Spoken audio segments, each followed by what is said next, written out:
Good evening, everyone. It is finally here, the night before Christmas. Tonight, I'm wearing my favorite Christmas holiday sweater that I love wearing, and it's in my favorite color, red.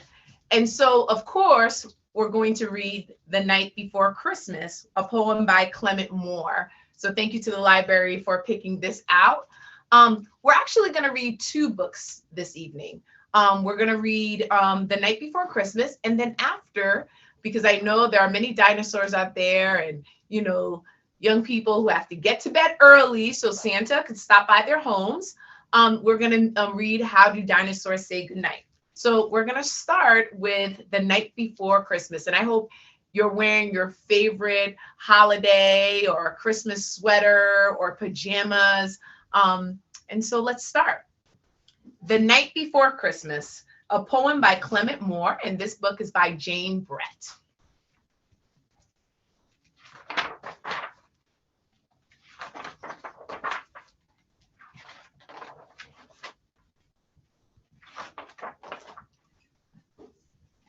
"'Twas the night before Christmas, when all through the house not a creature was stirring, not even a mouse.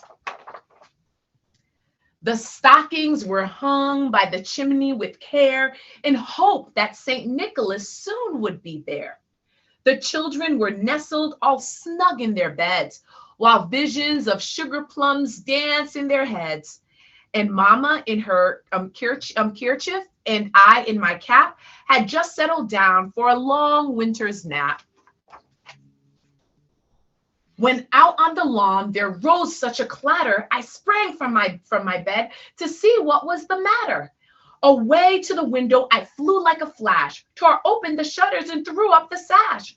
The moon on the breast of the new fallen snow gave a luster of midday to objects below. When what to my wondering eyes would appear but a miniature sleigh and 8 tiny reindeer.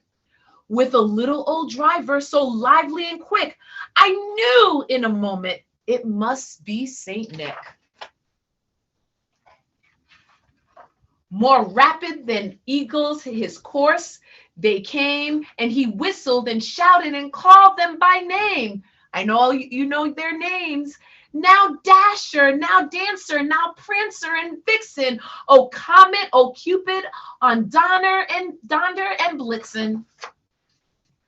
To the top of the porch, to the top of the wall, now dash away, dash away, dash away all. As dry leaves that before the wild hurricane fly, when they meet with an obstacle, mount to the sky. So up to the housetop, the coursers they flew, with a sleigh full of toys and St. Nicholas too. And then in a twinkling, I heard on the roof the prancing and pawing of each little hoof. As I drew in my head and was turning around, down the chimney St. Nicholas came with a bound. He was dressed all in fur from his head to his foot, and his clothes were all tarnished with ashes and soot. A bundle of toys he had flung on his back, and he looked like a peddler just opening his sack. His eyes, how they twinkled, his dimples, how merry. His cheeks were like roses, his nose like a cherry. His droll little mouth was drawn up like a bow, and the beard on his chin was as white as the snow. The stump of a pipe he held tight in his teeth, and the smoke in its encircled his head like a wreath.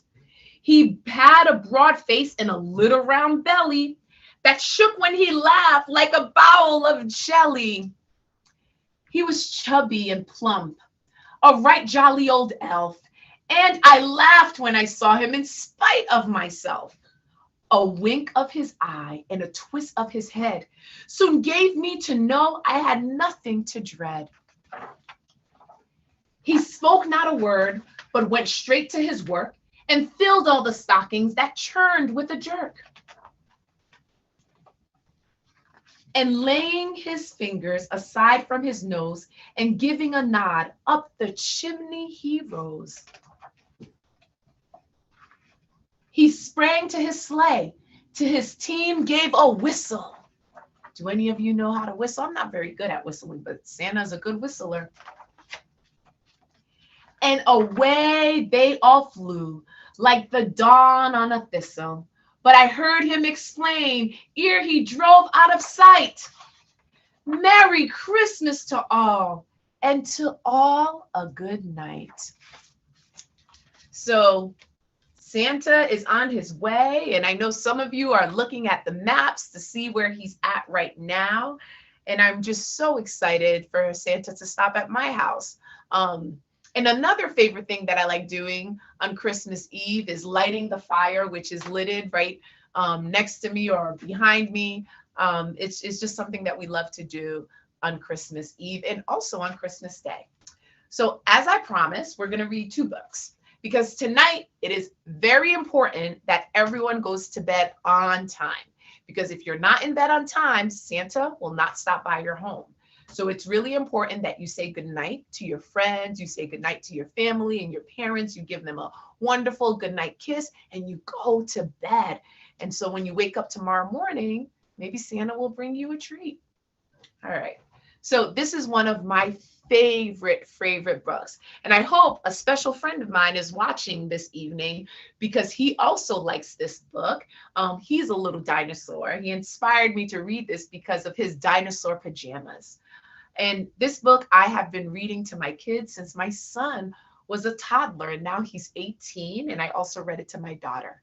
So it's How Do Dinosaurs Say Goodnight by Jane Yolen and Mark Teague. And it's illustrated by Mark Teague. It's dedicated to, for my own little dinosaurs at bedtime, Madison Jane and Allison Isabel, JY. And to Mom and Dad, MT. How does a dinosaur say goodnight when Papa comes in to turn off the light? Does a dinosaur slam his tail and pout? Does he throw his teddy bear all about? Does a dinosaur stomp his feet on the floor and shout, I want to hear one book more? Does a dinosaur roar? How does a dinosaur say goodnight when Mama comes in to turn off the light? Does he swing his neck from side to side? Does he up and demand a piggyback ride? Does he mope? Does he moan? Does he sulk? Does he sigh? Does he fall on top of his covers and cry? No, I don't want to go to bed. No, dinosaurs don't. They don't even try.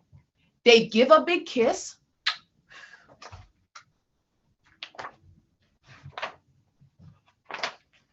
They turn out the light. They tuck in their tails and whisper, good night. They give a big hug, then give one kiss more. Good night, little dinosaur. So good night, all the little dinosaurs out there. And I hope you have a wonderful Christmas morning. And if you don't celebrate Christmas, it's okay too. I hope you have a wonderful night. Good night.